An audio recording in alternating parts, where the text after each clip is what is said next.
Hello viewers, আসসালামু আলাইকুম। আজকে দুইটা আম শক্ত একদম সহজ পদ্ধতিতে বানিয়ে দেখাবো। কালকে দুইটা বানাইছি অনেক মশলা দিয়ে। আজকে বানাবো একদম সিম্পল কাঁচা আমের একটা কালার, আর একটা বানাবো পাকা আমের কালার। তো দুইটা আম শক্ত এখানে আজকে তৈরি করে নেব। এর জন্য এখানে 8টা আম নিয়ে নিছি। 8টা আম পিস পিস করে কেটে, আমগুলো কিন্তু আটানো ছিল, পিস পিস করে কেটে সিদ্ধ করতে দিয়ে দিছি। এখন আমি দুইটা আম শক্ত বানাবো হালকা একটু প্লেটের ভিতরে সরিষার তেল। একটা বানাবো পাকা আমের কালার, একটা বানাবো কাঁচা দিয়ে। তেলটাকে সুন্দর করে প্লেটটাকে একদম মাখায় নিতে হবে, তাহলে কি হবে, লাগবে না, সুন্দর করে উঠে যাবে।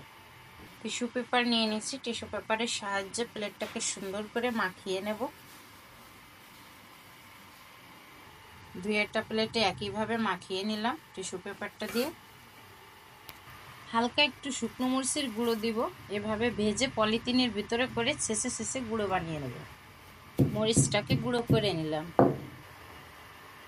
গুঁড়ো করা হয়ে গেছে। আমটা সিদ্ধ হয়ে গেছে, এখন এটাকে নামিয়ে ছাইকে নেব। পানিটা থেকে নিচে, এখন গরম গরম থাকতে চালন দিয়ে চেলে নেব, আঁশটা একদম চলে যাবে।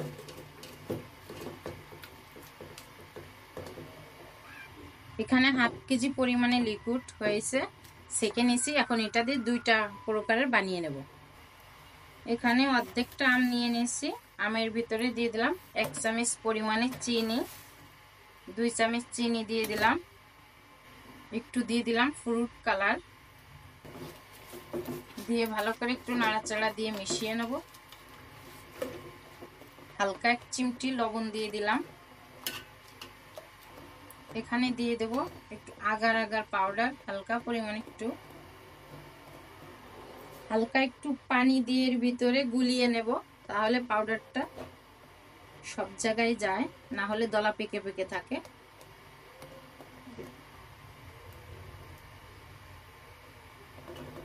দিয়ে ভালো করে নাড়াচাড়া দিয়ে মিশিয়ে নেব। আগার আগার পাউডারটা দিয়ে 1 মিনিটের মতো রান্না করে নিলাম। এখন এটাকে ঢেলে নেব।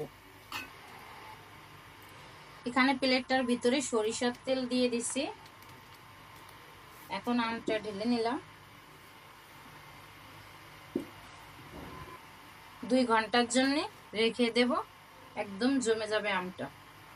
এখানে আমটা শিরাটা নিয়ে নিয়েছি, দিয়ে দিলাম 1 চামচ চিনি,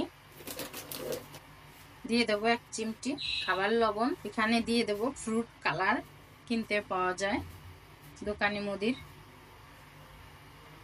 আধা চামচের মতো দিয়ে দেব। আর এখানে দিয়ে দেব আগার আগার পাউডারটা একটু গুলিয়ে পানি দিয়ে তারপরে দেব 2-3 মিনিট পরে। এর ভিতরে দিব হালকা পরিমাণে একটু শুকনো মরিচ ভাজার গুঁড়ো, হালকা একটু 5 ফোড়ন গরম মশলার গুঁড়ো দিয়ে দিলাম। আগার আগার পাউডারটা সুন্দর করে একটু গুলিয়ে নেব, নিয়ে এর সাথে মিশিয়ে নাড়াচাড়া দিয়ে মিশিয়ে নেব। জুসটা তৈরি করা হয়ে গেছে, এখন আমি এটাকে নামিয়ে নেব।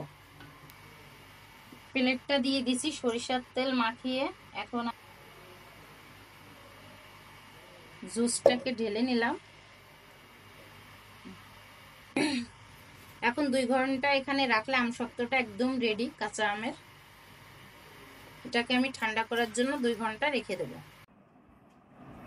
এখানে 2টা কালারের ম্যাঙ্গো বার হয়ে গেছে, শুকায় গেছে। তবে 2 ঘন্টা না, এখানে 6 ঘন্টার মতো সময় লাগছে। এটা পাকা আমের কালার ম্যাঙ্গো বার তৈরি করে নিছি। এটা সবুজ গ্রিন। এটা কাঁচা আমের ম্যাঙ্গো বার তৈরি করে নিছি 2টা। তাই এখানে আমি কেটে নেব, এভাবে নিয়ে কেটে তারপরে ম্যাঙ্গো বারটা এভাবে উঠিয়ে নেব প্লেটের থেকে।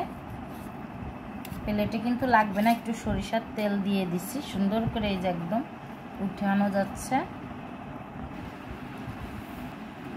এখানে আমি ম্যাঙ্গো বারটা সুন্দর করে আস্তে আস্তে ভাঁজ দিয়ে নিলাম। এটা কিন্তু 1 বছর পর্যন্ত রেখে খাওয়া যাবে, কিচ্ছু হবে না, একদম সুন্দর করে শুকায় গেছে। এটাকে বয়মে রাখা যাবে, বা কেউ 2-3 বছর পর্যন্ত খেতে পারবেন।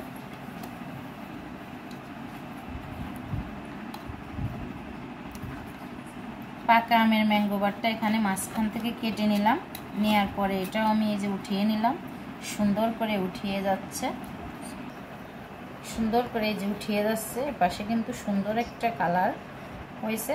এখানে এই যে গোল করে শেপটা দিয়ে এই যে নিয়ে নিলাম। এখানে দুইটা ম্যাঙ্গো বার, একটা কাঁচা আমের একটা পাকা আমের, দুইটা তৈরি করে নিলাম একদম খুব সহজ পদ্ধতিতে। আপনারা আমার ভিডিওটা দেখলে খুব সহজ পদ্ধতিতে বানিয়ে নিতে পারবেন। ভালো লাগলে লাইক শেয়ার কমেন্ট করবেন। আজকের মতো বিদায় নিচ্ছি, আল্লাহ হাফেজ।